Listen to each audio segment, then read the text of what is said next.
नमस्कार साथियों, चैनल हिंदी विषय साहित्य में आप सभी का पुनः हार्दिक अभिनंदन है। आज की कक्षा के अंतर्गत हम पढ़ेंगे फुटकल रचनाएं। जैसा कि आप सभी जानते हैं, हम अपने चैनल पर पढ़ रहे हैं आचार्य रामचंद्र शुक्ल का प्रसिद्ध इतिहास ग्रंथ हिंदी साहित्य का इतिहास। इसके अंतर्गत शुक्ल जी ने आदिकाल को 4 प्रकरणों में विभक्त किया है। पूर्व के 3 प्रकरण हम पढ़ चुके हैं, जिसके अंतर्गत हम प्राकृत से लेकर अपभ्रंश तक की रचनाएं पढ़ चुके हैं। साथ ही साथ प्रकरण 3 के अंतर्गत हमने वीरगाथा काल को पढ़ा। वीरगाथा काल में किस प्रकार की रचनाएं लिखी गई, उनकी शैली डिंगल और पिंगल थी, ये सब स्पष्ट करते हुए हम आज अपने प्रकरण नंबर 4 की ओर पहुंचे हैं और यह इसका अंतिम प्रकरण है। इसके बाद हम भक्ति काल को पढ़ेंगे। प्रकरण 4 के अंतर्गत हम जैसे कि प्रकरण 2 के अंतर्गत हमने सिद्ध और नाथ साहित्य को पढ़ा। प्रकरण 3 के अंतर्गत हमने वीरगाथा साहित्य को पढ़ा, जिसके आधार पर शुक्ल जी ने अपने आदिकाल को वीरगाथा काल नाम दिया है। तो प्रकरण 4 के अंतर्गत हम फुटकल रचनाएं पढ़ेंगे, अर्थात उन कवियों की रचनाओं को पढ़ेंगे, उन कवियों के विषय में जानकारी प्राप्त करेंगे जिन्होंने वीरगाथात्मक रचनाएं नहीं लिखी और ना ही सिद्ध और नाथों की परंपरा में वो थे। अपने युग से थोड़ा सा आगे बढ़कर अलग प्रवृत्तियों को उन्होंने अपनाया, उनके विषय में जानकारी हम आज के कक्षा में प्राप्त करेंगे। बहुत छोटी सी कक्षा होने वाली है, वीडियो को पूरा देखिए। और जो विद्यार्थी नए हैं, पहली बार इस वीडियो को देख रहे हैं, उससे मैं अनुग्रह करूंगी कि वो पूर्व के जो 3 प्रकरण हैं उनको पढ़ने के बाद ही ये चौथा प्रकरण देखें, ताकि आप क्रमबद्ध रूप से हिंदी के विकास को भी समझें। देखिए, साहित्य के विकास को तो आप समझ रहे हैं, लेकिन ये भी आप समझ पाएंगे कि किस प्रकार प्राकृत से लेकर अपभ्रंश तक, अपभ्रंश से लेकर खड़ी बोली की तरफ हिंदी अग्रसर हो रही है। वर्तमान में जिस रूप में रचनाएं लिखी जा रही हैं वो किस प्रकार हो रही हैं, अग्रसित हो रही है। बीच में ब्रज भाषा भी आएगी। किस प्रकार साहित्य की भाषा विभिन्न पायदानों से गुजरते हुए अपने अंतिम पायदान पर, वर्तमान वाला ये जो पायदान है, इस पर पहुंची है। ठीक है, अंतिम तो नहीं कह सकते, लेकिन जो वर्तमान में जो जिस स्थिति में हमें उस पर पहुंची, क्योंकि वर्तमान में फिर भाषा में नया बदलाव आ रहा है। क्या बदलाव देखते हैं आप वर्तमान की हिंदी में? देखते हैं ना, अरबी फारसी शब्दों के पहले भी प्रयोग हो रहे थे, अंग्रेजी के शब्दों का प्रयोग हो रहा है। स्कूल को हम विद्यालय नहीं लिखते, स्कूल, साइकिल, बहुत सारे ऐसे शब्द हैं जिन पे गौर फरमाएंगे हम, तो देखिएगा कि वो सब अंग्रेजी के शब्द हैं, है ना, लेकिन हमारी हिंदी में शामिल हो रहे हैं। तो इसी तरीके से भाषा धीरे धीरे परिवर्तित होती रहती है। आज की कक्षा शुरू करते हैं। प्रकरण 3 के अंतर्गत हम वीरगाथा काल को स्पष्ट कर आए हैं। वीरगाथा काल के समाप्त होते होते हमें जनता की बहुत कुछ असली बोलचाल और उसके बीच कहे जाने वाले पद्यों की भाषा के बहुत कुछ असली रूप का पता चलता है। पता देने वाले हैं दिल्ली के खुसरो मियाँ और तिरहुत के विद्यापति। खुसरो मियाँ कहाँ रहते थे? दिल्ली में, और विद्यापति तिरहुत में। ये यानी कि खुसरो और विद्यापति की भाषा के से हमें पता चलता है कि असली जनता की बोलचाल की भाषा क्या थी। क्योंकि वीर साहित्य जो लिखा गया था वीरगाथा काल, वो तो दरबारियों द्वारा लिखा गया था, लेकिन सभी तो कवि दरबारी नहीं हो सकते ना, थोड़ा सा तो अपने युग से अलग हटके भी लिखते हैं, प्रवृत्तियों से हटके। तो विद्यापति और खुसरो थे। इनके पहले की जो कुछ संदिग्ध सामग्री मिलती है, उस पर प्राकृत की रूढ़ियों का थोड़ा या बहुत प्रभाव अवश्य पाया जाता है। लिखित साहित्य के रूप में ठीक बोलचाल की भाषा या जनसाधारण के बीच कहे जो सुने जाने वाली गीत, पद्य आदि रक्षित करने की ओर मानो किसी का ध्यान ही नहीं था। ध्यान देने वाली बात यह है कि जैसे मैंने आपको बताया कि जो दरबारी साहित्य लिखा गया, ठीक है, वो तो चारण और भाटों की परंपरा में उनके जो वंशावली जो भी लिखी गई, उनको चारण और भाटों की परंपरा में उनके परिवार ने संग्रहित किया। लेकिन जो जनसाधारण के बीच की बोलचाल की जो भाषा थी, उसमें जो गीत गाए जाते थे उस समय, किस तरीके के गीत, उसकी ओर तो किसी ने ध्यान नहीं दिया, इसलिए वो रक्षित नहीं है ना। और जो पृथ्वीराज रासो जैसे महाकाव्य तो संदिग्ध भी हैं, लेकिन फिर भी कुछ तो प्रमाण मिलते हैं। लेकिन बोलचाल की भाषा कैसी थी, इसका कोई प्रमाण हमें नहीं मिलता। लेकिन 2 कवि ऐसे हुए, विद्यापति, विशेषतः खुसरो, जिनके माध्यम से हम ये जान सकते हैं कि दरबारी साहित्य के अलावा आम बोलचाल की भाषा में किस प्रकार की हिंदी प्रचलित थी आदिकाल के अंतर्गत। आगे देखते हैं। ये जो हाईलाइट किया हुआ है 2019 में पूछा हुआ प्रश्न है। आपको पेपर मैंने करवाया था, तब भी आपसे ये कहा था कि इस तरीके से प्रश्न पूछा गया है कि यह जो लाइनें हैं ये कौन से प्रकरण से ली हुई हैं। इसीलिए मैंने आपको शुरू में, कक्षा को शुरू करने से पहले ही बता दिया कि प्रकरण नंबर 3 में हमने क्या पढ़ा है, 2 में क्या पढ़ा है, 1 में क्या पढ़ा है। देखिए, बाकी पुस्तक का मैंने ये पहले भी कहा है, मैं लौट के फिर दोबारा आपसे कह रही हूँ क्योंकि कुछ विद्यार्थी प्रतिदिन नए जुड़ रहे हैं चैनल से। बाकी पुस्तक में से कितने प्रश्न पूछे जाएंगे इससे तो ये तो पेपर ही बता पाएगा, लेकिन आदिकाल से निश्चित रूप से आपसे 1 से 2 प्रश्न पूछे जाएंगे। एक तो 100% मानिए आप, और नहीं बाकी संख्या अधिक भी हो सकती है। तो ये छोटा सा है, आदिकाल जो है बहुत बड़ा नहीं है। यदि पूरी पुस्तक को ध्यान से देखें तो सबसे छोटा प्रकरण ये आदिकाल ही दिखाई पड़ता है। तो इसको बहुत अच्छे से पढ़ना है, एक एक लाइन पे ध्यान देते हुए पढ़ना है। और जितना समय मैं आपको देखिए, अगर बड़े वीडियोस में बनाऊंगी तो ये पुस्तक जल्दी समाप्त हो जाएगी। छोटे वीडियोस बनाने का मेरा उद्देश्य सिर्फ यही है कि आप उस चीज़ को समझें, याद रहे आपको परीक्षा तक। हाईलाइट कर लीजिएगा, क्योंकि परीक्षा से पूरी बुक हमें नहीं पढ़नी है, ये तो हम अभी कंप्लीट कर लेंगे, समझ लेंगे। ये जो हाईलाइट की हुई चीज़ें हैं ये सिर्फ आपको परीक्षा से पहले रिवाइज करनी है। प्रकरण 1 में से जो हाईलाइट किया वो पढ़ लिया, प्रकरण 2, इस तरीके से हमें आगे बढ़ना है। जैसे पुराना चावल ही बड़े आदमियों के खाने योग्य समझा जाता है, वैसे ही अपने समय से कुछ पुरानी पड़ी हुई परंपरा के गौरव से युक्त भाषा ही पुस्तक रचने वाले के व्यवहार के योग्य समझी जाती थी। ठीक है, अपने पूर्ववर्तियों से ही तो परवर्ती साहित्यकार प्रेरणा ग्रहण करते हैं, उनके जो गौरव, जो अच्छी बातें उनके साहित्य में उसे ले लेते हैं। पश्चिम की बोलचाल, गीत, मुख प्रचलित पद्य आदि के नमूने जिस प्रकार हम खुसरो की कृति में पाते हैं, उसी प्रकार पूरब का नमूना विद्यापति की पदावली में और उसके पीछे फिर भक्तिकाल के कवियों ने प्रचलित देश भाषा और साहित्य के बीच पूरा सामंजस्य घटित कर दिया। भाई इन लोगों ने तो अलग कर लिया, दरबारी भाषा अलग हो गई और बोलचाल के लोगों की भाषा अलग थी, लेकिन भक्तिकाल के साथ इसे जोड़ने का काम किसने किया? अमीर खुसरो और विद्यापति। ये कुछ लोक की तरफ आए, दरबार और सिद्धनाथ उस सब परंपरा से हट के कहाँ आए, थोड़ा सा लोक की तरफ आए, जनता की तरफ आए हैं। अब भक्ति काल के कवियों ने तो पूरी तरीके से उसी भाषा में काव्य रचना करी जो लोक में बोली जा रही थी, तो वो और भी अधिक उनके पास आ गए, सामंजस्य स्थापित हो गया। पहले कवि खुसरो के विषय में जानकारी प्राप्त करते हैं। पृथ्वीराज की मृत्यु 1249 के 90 वर्ष पीछे खुसरो ने संवत 1340 के आसपास रचना आरंभ की। इन्होंने गयासुद्दीन बलबन से लेकर अलाउद्दीन और कुतुबुद्दीन मुबारक शाह तक कई पठान बादशाहों का जमाना देखा था। ये फारसी के बहुत अच्छे ग्रंथकार और अपने समय के नामी कवि थे। अब देखिए, ये जैसा कि मैंने कहा आपके पहले यूपीएससी के जो स्टूडेंट्स हैं, जब ये बात तब की है जब सिलेबस पैटर्न चेंज नहीं हुआ था, 2 विषय आपको मुख्य परीक्षा में चयन करने पड़ते थे। उस समय हिस्ट्री और हिंदी एक प्रमुख सफलता देने वाले विषय के रूप में उभरा था। ठीक है, तब ये सीसेट का पेपर नहीं था, तो ये जो इंजीनियरिंग वाले स्टूडेंट्स, साइंस और अदर साइड वाले जो ज़्यादा इसमें एंट्री ले रहे हैं सीसेट के माध्यम से, ये व्यवस्था नहीं थी। आर्ट्स वाले स्टूडेंटों का काफ़ी अच्छी संख्या में पास करते थे यूपीएससी। क्यों? क्योंकि हिंदी साहित्य और हिस्ट्री दोनों एक दूसरे से कहीं ना कहीं जुड़ी हुई हैं। अब बलबन से लेकर कुतुबुद्दीन शाह, ये पूछा हुआ प्रश्न है आरएस का, राजस्थान वाला जो पेपर था, कि सर्वाधिक 8 बादशाहों का काल किसने देखा? तो अमीर खुसरो जी ने 8 बादशाहों का काल देखा था। ठीक है, आगे बढ़ते हैं। पद्मावती मूवी में भी आपने इनको देखा था। हालांकि ये जो हमारे बॉलीवुड वाले हैं, ये मूवी प्राचीन ऐतिहासिक उनको पात्रों को लेके बनाते तो हैं, लेकिन उसको ऐतिहासिकता से कम ही संबंध होता है, उसे मनोरंजक रूप में देते हैं।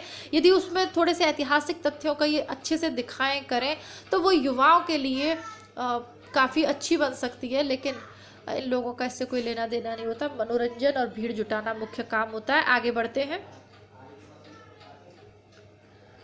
ये फारसी के बहुत अच्छे ग्रंथकार और अपने समय के नामी कवि थे। इनकी मृत्यु संवत 1389 में हुई।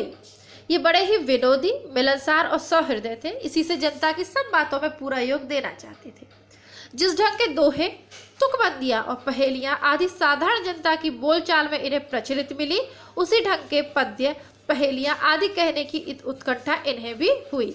इनकी पहेलियां और मुकरियां प्रसिद्ध हैं। क्या प्रसिद्ध है? इनकी पहेलियां और मुकरियां। इनमें उक्ति वैचित्र की प्रधानता थी, यद्यपि कुछ रसीले गीत और दोहे भी इन्होंने कहे हैं।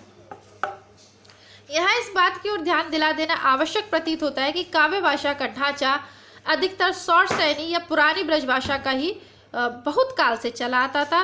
अतः अब जैसा कि हम देख रहे हैं कि पृथ्वीराज रासो के 90 वर्ष पश्चात, मतलब पृथ्वीराज जी के 90 वर्ष पश्चात है, तो बीच के जो कवि लेखक है उनके बारे में कहीं कुछ संरक्षित नहीं है, तो कुछ पता नहीं चल पाया कि क्या उन्होंने लिखा, क्या 90 वर्ष बाद बात कर रहे हैं। तो ब्रज भाषा की ओर झुकाव देखने को मिलेगा हमें। अब भी ये बात पाई जाती है, इसी से खुसरो की हिंदी रचनाओं में भी अब भी ये बात पाई जाती है। मतलब शुक्ल जी की तो देखिए 1941 में मृत्यु हो गई है, उससे पहले की ये बुक है, तो तब भी ब्रज भाषाओं की प्रवृत्ति पाई जा रही थी आधुनिक काल के अंतर्गत। इसको हम देखेंगे, जैसे कि आधुनिक काल में खड़ी बोली का खूब काव्य लिखा गया, लेकिन पद्यों की भाषा तो भारतेंदु ने कविता तो ब्रज भाषा में ही की, और उसके बाद भी जब खड़ी बोली ही काव्य की भाषा भी हो गई, तब भी रत्नाकर ने उद्धव शतक ब्रज भाषा में लिखकर अपूर्व ख्याति पाई है। तो इस तरीके से है, इसीलिए शुक्ल जी ने ये लिख दिया है कि अब भी यह बात पाई जाती है, लेकिन हम इसको 2021 में 2020 में पढ़ रहे हैं, ये ध्यान रखना चाहिए। इसी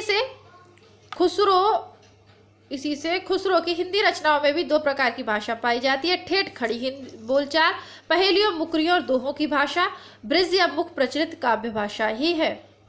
ओहो सॉरी, गलत हो गया, गुड़िया आ गई एकदम से, तो उधर ध्यान चला गया मेरा। ठेठ खड़ी बोलचाल, पहेलियां, मुकरियां और दो सुखनों में ही मिलती है ठेठ खड़ी बोली। तो यद्यपि उनमें भी कहीं कहीं ब्रज भाषा की झलक है, पर गीतों और दोहों की भाषा ब्रज या मुख प्रचलित काव्य भाषा ही है। यही ब्रज भाषा देख उर्दू साहित्य के इतिहास लेखक प्रोफेसर आजाद को यह भ्रम हुआ कि ब्रज भाषा से खड़ी बोली निकल पड़ी है, अर्थात उसका अरबी फारसी ग्रस्त रूप उर्दू निकल पड़ा है। खुसरो के नाम पर संग्रहित पहेलियों में कुछ प्रक्षिप्त और पीछे की जोड़ी हुई पहेलियां हैं, इसमें संदेह नहीं है। उदाहरण के लिए हुक्के वाली पहेली लीजिए। इतिहास प्रसिद्ध बात यह है कि तंबाकू का प्रचार हिंदुस्तान में जहांगीर के समय से हुआ।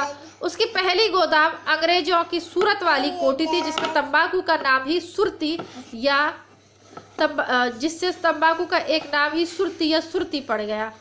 इसी प्रकार भाषा के संबंध में भी संदेह किया जा सकता है कि वह दीर्घ मूर्ख परंपरा के बीच कुछ बदल गई होगी, उसका पुरानापन कुछ निकल गया होगा। यानी कि जो पहेलियां खुसरो ने लिखी, बाद में लोग उन पहेलियों को बोलते रहे, तो जो लोग बोलते बोलते आज हमें जो उनका रूप मिलता है, तो उसमें तो उन लोगों का भी तो सहयोग होगा जो परिवर्ती में बाद में जिन्होंने उनको बोला, उसका भी कुछ रूप उन पहेलियों में, उस भाषा का रूप भी देखने को मिलता है।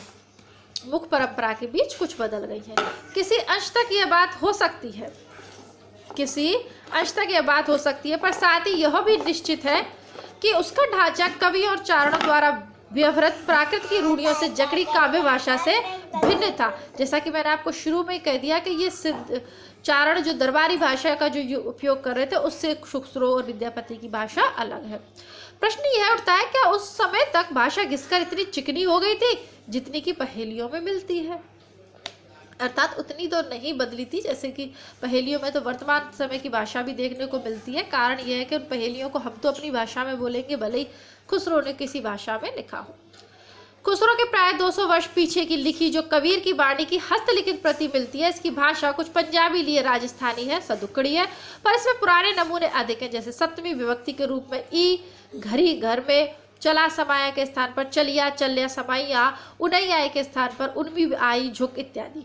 यह बात कुछ उलझन की अवश्य है, पर विचार करने पर यह अनुमान दृढ़ हो जाता है कि खुसरो के समय इट्ठ बसिट्ठ आदि रूप इट्ठ बसीठ हो गए थे, अतः पुराने प्रत्यय आदि की भी बोलचाल से बहुत कुछ उठ गए थे। यदि चलिया, मारिया आदि पुराने रूप रखें तो पहेलियों के छंद टूट जाएंगे। अतः यह धारणा होती है कि खुसरो के समय बोलचाल की स्वाभाविक भाषा घिसकर बहुत कुछ उसी रूप में आ गई थी जिस रूप में खुसरो में मिलती है। अब ठीक है, अब आपका ये जो है कि कबीर की अपेक्षा खुसरो का ध्यान बोलचाल की भाषा की ओर अधिक था, ये 2015 के प्रश्न पत्र में पूछा हुआ है। तो अब खुसरो ने क्या किया? खुसरो ने जन के कवि थे खुसरो, उन्होंने जनता की ओर ध्यान दिया, लोक की ओर ध्यान दिया, और उसी भाषा का प्रयोग अपने काव्य में किया जो लोक भाषा उस समय प्रचलित थी, यानी पृथ्वीराज रासो के 100 वर्ष बाद। उसी प्रकार जैसे अंग्रेजों का ध्यान बोलचाल की भाषा की ओर अधिक रहता है, खुसरो का लक्ष्य जनता का मनोरंजन था, पर कवि धर्मोपदेशक थे, अतः उनकी वाणियां पोथियों की भाषा का सहारा कुछ ना कुछ खुसरो की अपेक्षा अधिक लिए हुए है। नीचे खुसरो की कुछ पहेलियां, दोहे और गीत दिए जा रहे हैं। एक थाल मोती से भरा, सबके सिर पर औंधा धरा, चारों ओर वे थाली फिरे, मोती उससे एक ना गिरे आकाश। एक नार ने अचरज कीना, सांप मार पिंजरे में दीना, जो जो सांप ताल को खाए, सूखे ताल सांप मर जाए। दिया बाती। एक नार दो को लो बैठी, टेढ़ी होके बिल में बैठी, जिसके बैठे उसे सुहाए, खुसरो उसके बल बल जाए पायजामा। अरत तो इसका भूजेगा, मुंह देखो तो सूझेगा दर्पण। ऊपर के शब्दों में खड़ी बोली का कितना निखरा हुआ रूप है। अब इसके स्थान पर ब्रजभाषा के रूप देखिए। चूक भई ऐसी बांसो ऐसी, चूक भई कुछ बांसो ऐसी, देश छोड़ भयो पर देसी। एक नार पिया को भानी, तन बाको सगराज्यो पानी। चाम मास बाके नहीं नेक, हाड़ हाड़ में बाके छेद, मोही अचंबो आवत ऐसे, बामे जीव बसत है कैसे। अब नीचे के दोहे और गीत बिल्कुल ब्रज भाषा अर्थात मुख प्रचलित काव्य भाषा में देखिए। इसका आप उत्तर बताइएगा, इसका सही उत्तर क्या होगा। पहेली है ना, तो पहेली बूझिए। आप दोबारा पढ़ के सुना देती हूँ आपको। चाम मांस बाके नहीं नेक, है ना, हड्डी मतलब मांस चर्म तो है नहीं, स्किन वगैरह। हाड़ हाड़ में बाके छेद, हड्डी हड्डी में छेद है। मोही अचंबो आवत ऐसे, बा में जीव वसत है कैसे। तो उसमें जीव आत्मा रहती कैसे, जिंदा कैसे है वो चीज, जब उसमें इतने छेद है। तो इस बात का मुझे आश्चर्य होता है। अब नीचे के दोहे और गीत बिल्कुल ब्रज भाषा अर्थात मुख प्रचलित काव्य भाषा में देखिए। उज्ज्वल वरण अधीन तर, एक चित्त दो ध्यान, देखत में तो साधु है, निपट पाप की खान।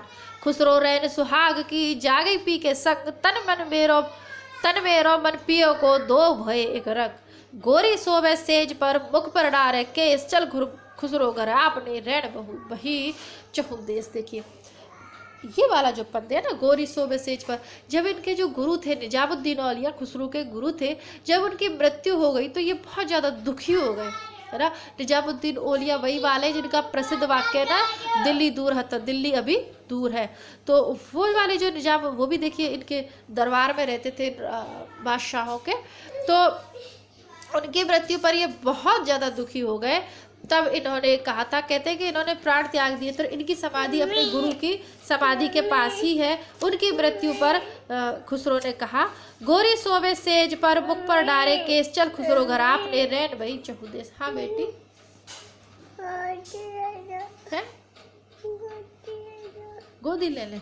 आप यहाँ लेट जाओ, मैं मेरा काम कर लूँ, मेरी पढ़ाई कर लूँ, फिर आपको गोदी ले लूँगी, ठीक है बेटा, उससे खेल लो आप। मोरा जोबना नबेलरा भयो है गुलाल, कैसे गर्दीनी कस मोरी माल, सूनी सेज डरावन लागे, बिरहा अग्नि मुहे डस डस जाए। ये परीक्षा में पूछी हुई पंक्तियां हैं। पुराने पेपर यदि आप सॉल्व कर रहे हैं तो आपको कई जगह ये पंक्तियां मिली होंगी। आगे देखते हैं। हजरत निजामुद्दीन चिश्ती जर्जरी बख्श पीर, जोई जोई ध्यावे तेई तेई फल पावे, मेरे मन की मुराद भर दीजिए अमीर। अपने गुरु के लिए लिखा हुआ है। जिहाल मिसकी मुकुंद तगाफुल, दुराए नैना बनाए बतियाँ। ये भी पूछा हुआ है पुराने पेपर, आप यदि देख रहे हैं तो आपको यह भी पंक्तियाँ वहाँ पे मिली होंगी। और ये जो नीचे वाली है ये भी आपको मिली होंगी पंक्तियाँ, यदि आप पुराने पेपर देख रहे हैं। पढ़ के सुनाती हूँ।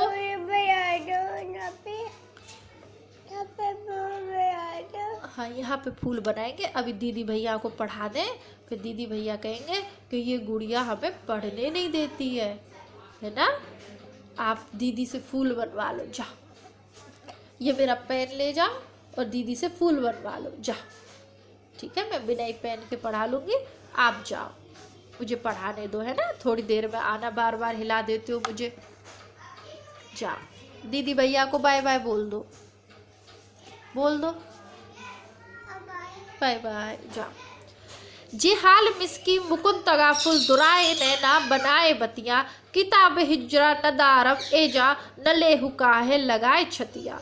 शबान हिजरा दराज चू जुल्फ, फिर रोजा वत्सल चू उम्र कोत है, सखी पिया को जो मैं न देखूँ तो कैसे काटूँ अधेरी रतियाँ। ये अलग अलग है, ये पता नहीं है कि, अभी मुझे तो इसके बारे में पता नहीं है कि एक ही पद्य है शायद।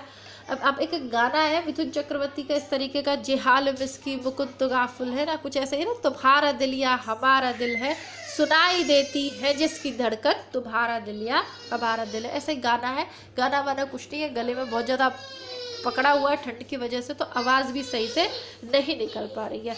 अमीर खुसरो से संबंधित जितनी भी जानकारी थी वो हमने प्राप्त कर ली। अब हम जानकारी प्राप्त करेंगे दूसरे जो महत्वपूर्ण कवि हैं फुटकर साहित्य के अंतर्गत विद्यापति की।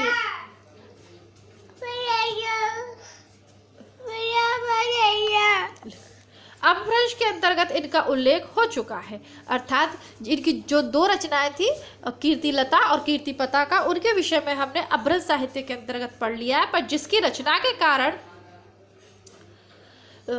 जिसकी नहीं बल्कि होना चाहिए, पर जिस रचना के कारण ये मैथिल कोकिल कहलाए वह इनकी पदावली है। तो आप इसको देखिए, मेरा पेन तो गुड़िया ले गई है, तो आप इसको लिखिएगा मैथिल कोकिल किसे कहा जाता है, विद्यापति को, और किस रचना के कारण कहा जाता है, पदावली को। और पदावली की भाषा क्या है, मैथिली है ना। और बहुत प्यारे पद इन्होंने लिखे हैं, तो उसी के आधार पर इन्हें मैथिल कोकिल कहा जाता है। इसे हाईलाइट करिएगा आप लोग।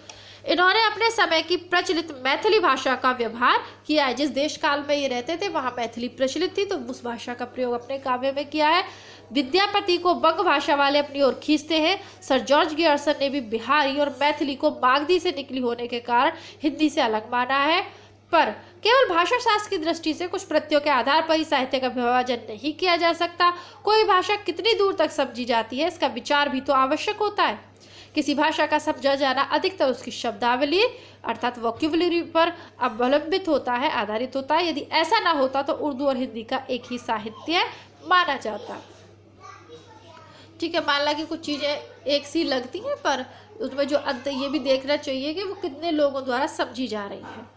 खड़ी बोली, बांगड़ू, ब्रज, राजस्थानी, कन्नौजी, बैसवारी, अवधी इत्यादि में रूपों और प्रत्ययों का इतना भेद होते हुए भी सब हिंदी के अंतर्गत मानी जाती है। यानी रूप तो इनके भी भिन्न भिन्न है, लेकिन इनको भी तो हम हिंदी के अंतर्गत मानते हैं, तो फिर मैथिली को क्यों अलग करें। इनके बोलने वाले एक दूसरे की बोली समझते हैं। बनारस, गाजीपुर, गोरखपुर, बलिया आदि जिलों में आइल, गयल, गईल, हमरा, तोहरा आदि बोले जाने पर भी बाकी भाषा हिंदी के सिवाय दूसरी नहीं कही जाती। अर्थात है कारण है शब्दावली की एकता। अतः जिस प्रकार हिंदी साहित्य विसल देवरासों पर अपना अधिकार रखता है, उसी प्रकार विद्यापति की पदावली पर। कहने का तात्पर्य सरल शब्दों में यह है कि विद्यापति की जब पदावली की बात होगी तो उसका अध्ययन हम हिंदी साहित्य के इतिहास के अंतर्गत ही करेंगे, ना कि किसी अन्य भाषा के इतिहास के अंतर्गत।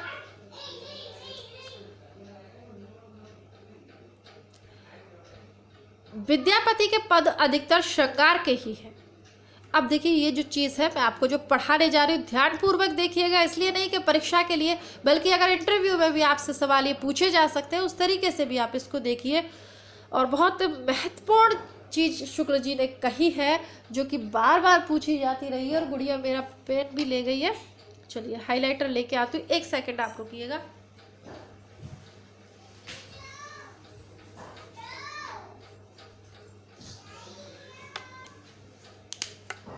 विद्यापति के पद अधिकतर श्रृंगार के ही हैं, जिनमें नायिका और नायक राधा कृष्ण है। समझिएगा आप, इन पदों की रचना जयदेव के गीत काव्य के अनुकरण पर ही शायद की गई होगी। अब देखिए, ये जो इन्होंने पदावली लिखी है ना, ये पूरी तरीके से उसी पर लिखी गई है जैसे जयदेव ने गीत गोविंद लिखा है ना। जयदेव है संस्कृत के प्रसिद्ध कवि, प्रसिद्ध कृति है गीत गोविंद। बहुत ही रसिक और रसपूर्ण काव्य है गीत गोविंद, और उसमें भी राधा और कृष्ण को नायक नायिका बनाया गया।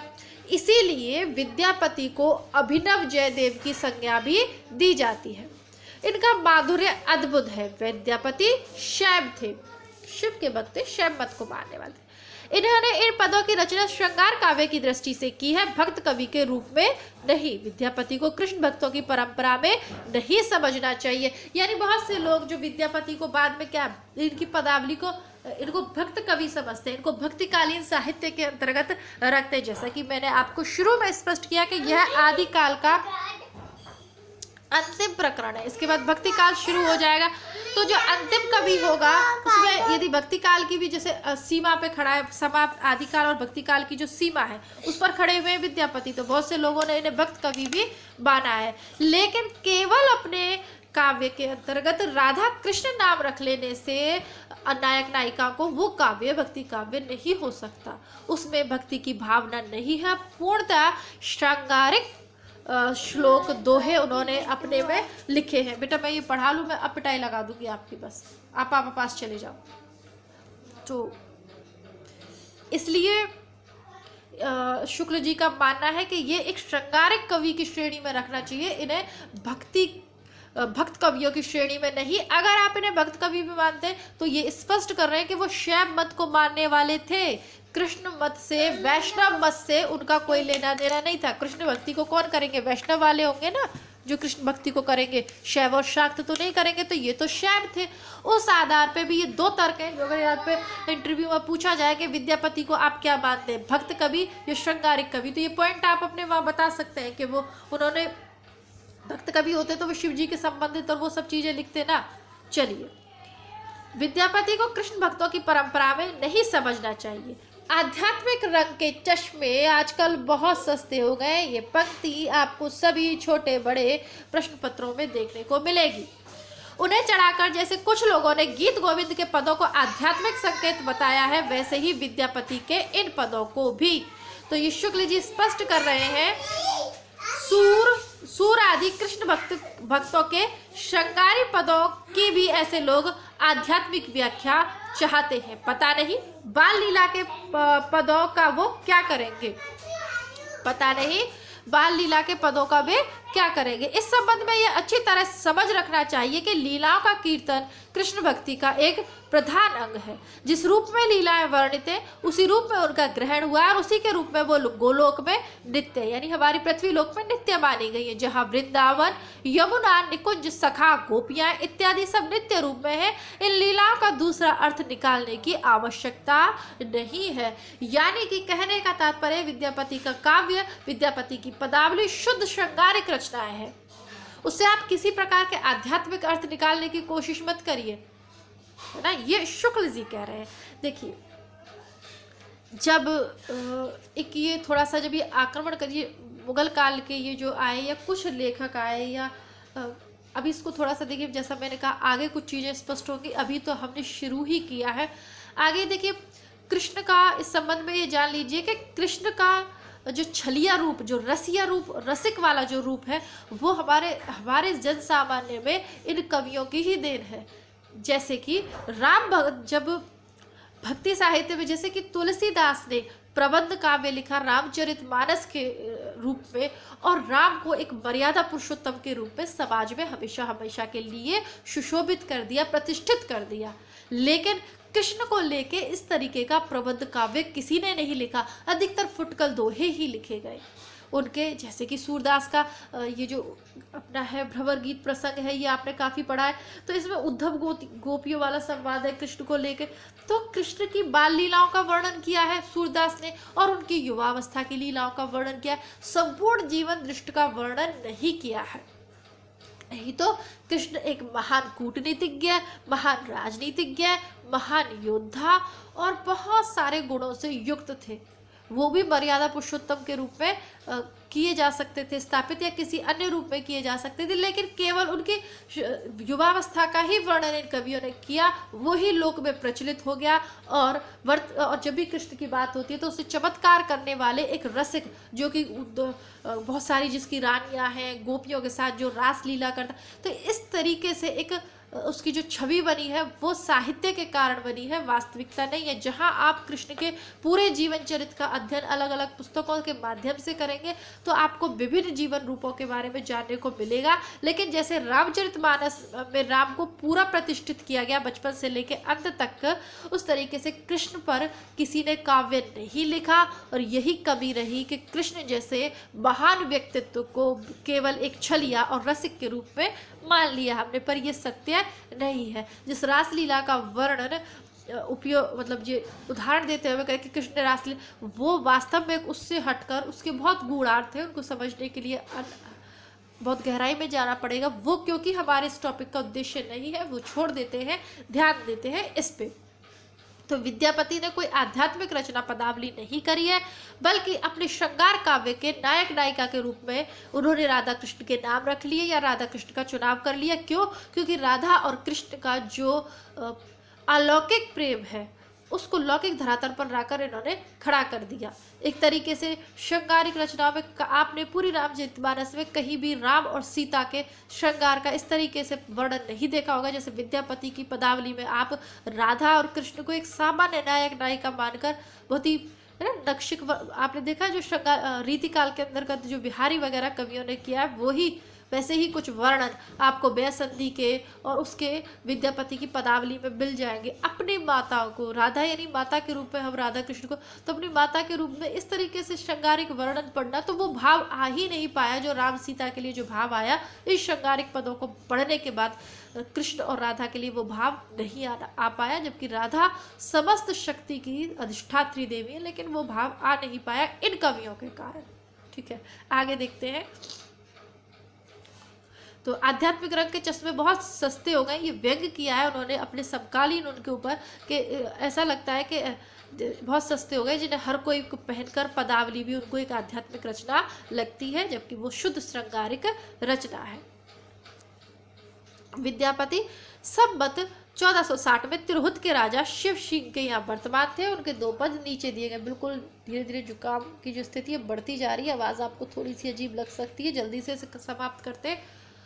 तिरहुत के राजा शिव सिंह के यहाँ रहते थे, ये क्लियर हो गया है। अमीर खुसरो दिल्ली में रहते थे, ये तिरहुत में शिव सिंह के थे। ये पूछे जाते हैं वर्तमान में प्रश्न के विद्यापति किसके आश्रय में रहते थे, शिव सिंह के आश्रय में रहते थे। सरस बसंत समय भल पावली दक्षिण पवन बह धीरे सपने हुरूप वचन एक भाषिए मुख से दूर करू चीरे चीरे यानी कपड़े को अपने मुख से दूर के। तो हर बदन सब चांद को अति नहीं के ओ जतन बिह केला के वेरी काट बनावल नव के त्यो तुरत नहीं भेला लोचन तुए कमल नहीं भय सक से जग के नहीं जाने जे फिर जाए लकुल नह जल मह पंकज निज अपमाने भन विद्यापति सुन बर जोवती ई सब लक्ष्मी समाने राजा शिव सिंह रूप नारायण लक्ष्मा दे प्रीति माने। तो ये जो राजा है ये शिव सिंह है और उनकी जो रानी है लक्ष्मा रानी, उनके वर्णन हो रहा है भैया वो कितनी सुंदरी है। आगे देखते हैं। लक्ष्मा रानी पर का इन पर विशेष अनुग्रह था विद्यापति पे, तो उनकी भी शिव सिंह के साथ इन्होंने खूब प्रशंसा लिखी है। उनको प्रसन्न करने के लिए सौंदर्य वर्णन भी उनका खूब किया है। काली कहल पिय साझरी जाहिब मई मारु देश मोई अभागिल नहीं जानर रे संग जत वै जोग निभेश हृदय बड़ दारुण रे पिया बिन बहर न जाए एक शयन सखी सूतल रे अचल बलभ निसि भोर ना जानल कत खन तज गेल रे बिछुरल चकवा जोर सूनी सेज पिय सालई रे पिय बिनु घर मोहि आज विनती करहु सहेलिन रे मोहि देहो अगी हर साज विद्यापति कवि गावल रे आवी मिलत पिय तोर लखवाम देही वर नाग रे राय शिव सिंह नहीं भोर। तो मैथिली भाषा में लिखी गई हैं, रसयुक्त पंक्तियां हैं, पढ़ने में अच्छी लगती हैं। वो एक अलग बात है कि आवाज़ सही से गले से निकल नहीं पा रही है तो थोड़ा सा कष्ट का अनुभव हो रहा है। देखते हैं, चलिए इसको पूरा कर ही देंगे, थोड़ा सा ही ये बचा है। दर्द वर्द तो होता रहेगा लेकिन पेपर भी तो है, पढ़ना तो है ही। चलिए देखते हैं। मोटे हिसाब से वीरगाथा काल महाराज हम्मीर के समय तक ही समझना चाहिए। ठीक है, उसके उपरांत मुसलमानों का साम्राज्य भारत में स्थिर हो गया और हिंदू राजाओं को ना तो आपस में लड़ने का उतना उत्साह रहा न मुसलमानों से। अब इस चीज को आप यही देख लीजिएगा, इसको परिस्थिति और प्रवृत्ति मानिए, व्यक्ति काल की भूमिका मानिए इसको। ठीक है, क्या हुआ अब तक, क्या हुआ, जिसको भी आना था, आक्रमण हो रहे थे, लूटपाट उत्पात हो रहा था, वो सब कुछ हो चुका है ना। हुमायूं के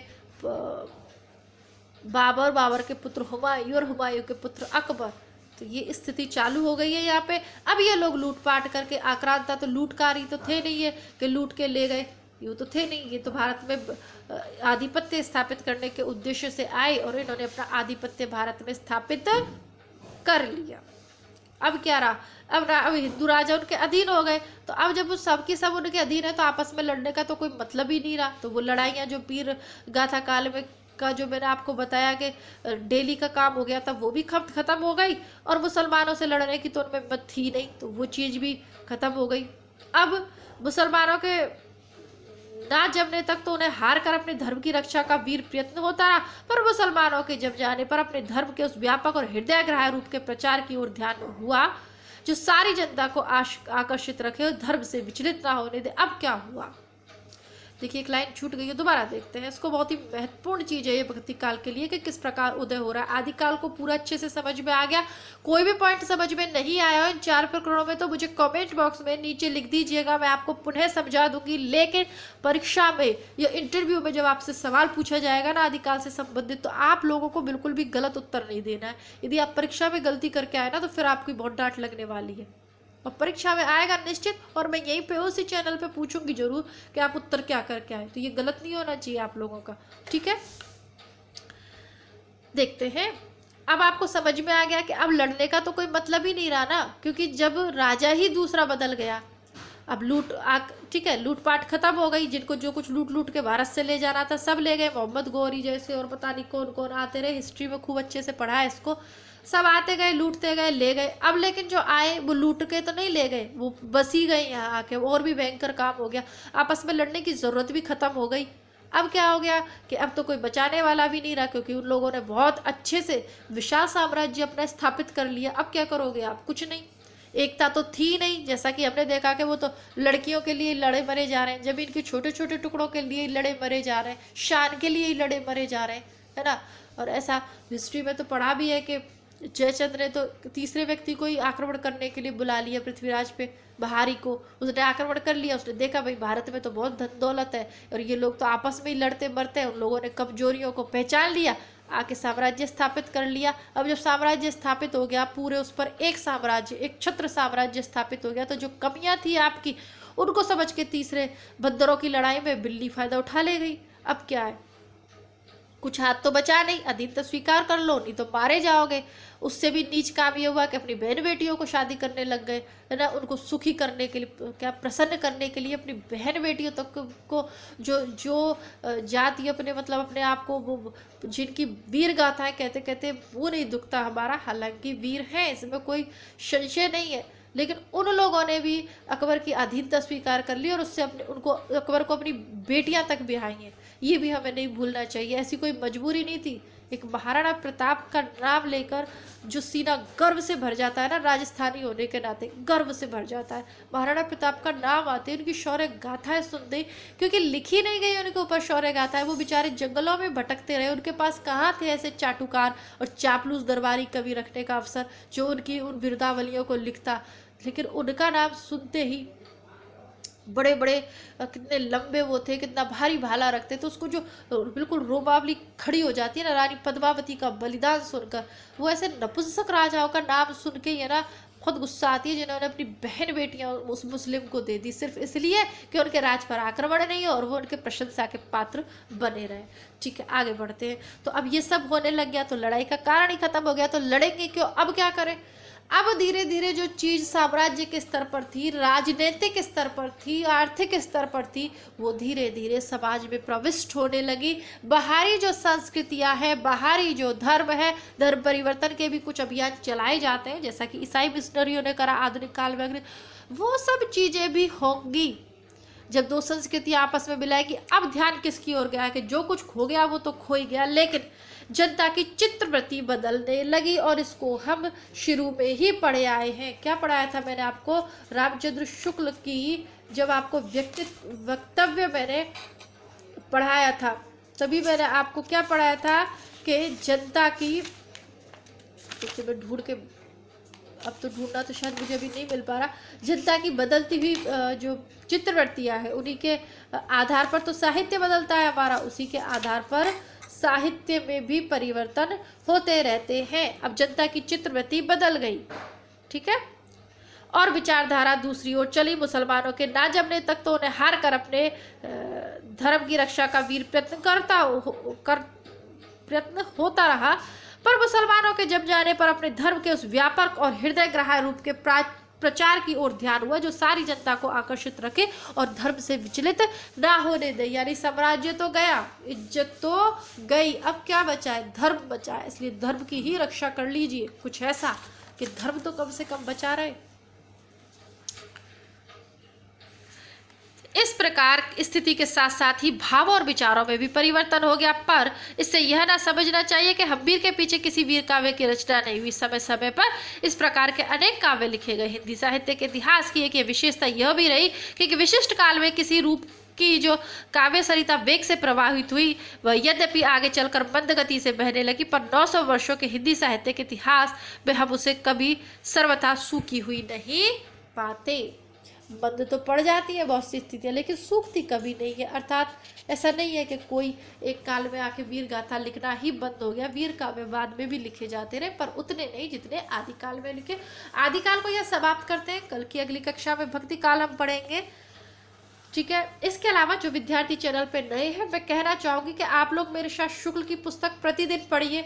जो पीछे के छूट गए उनको आप पढ़ते रहिए, लेकिन आज कक्षा लिए तो कल की कक्षा को नियमित करिए।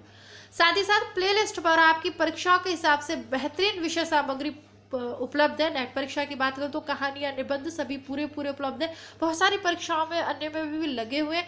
प्लेलिस्ट को अपने स्तर पर चेक कीजिए। चैनल पे इधर उधर भटकने की बजाय इस चैनल पे जितना है वो इस चैनल से ही कर लीजिए। आप जो नहीं है उपलब्ध उसे कहीं अन्य देखिए, क्योंकि मुझे विश्वास है कि काफ़ी अच्छे से आपकी तैयारी हो जाएगी।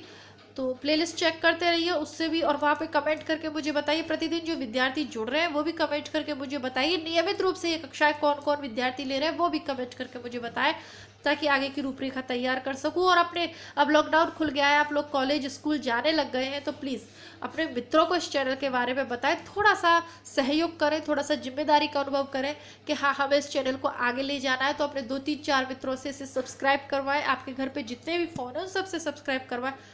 थोड़ा सा चैनल को ग्रो करते हैं, आगे बढ़ाते हैं। मिलते हैं कल की कक्षा में भक्ति काल के साथ। तब तक के लिए नमस्कार, धन्यवाद, जय हिंद, आवाज गई, बाय बाय।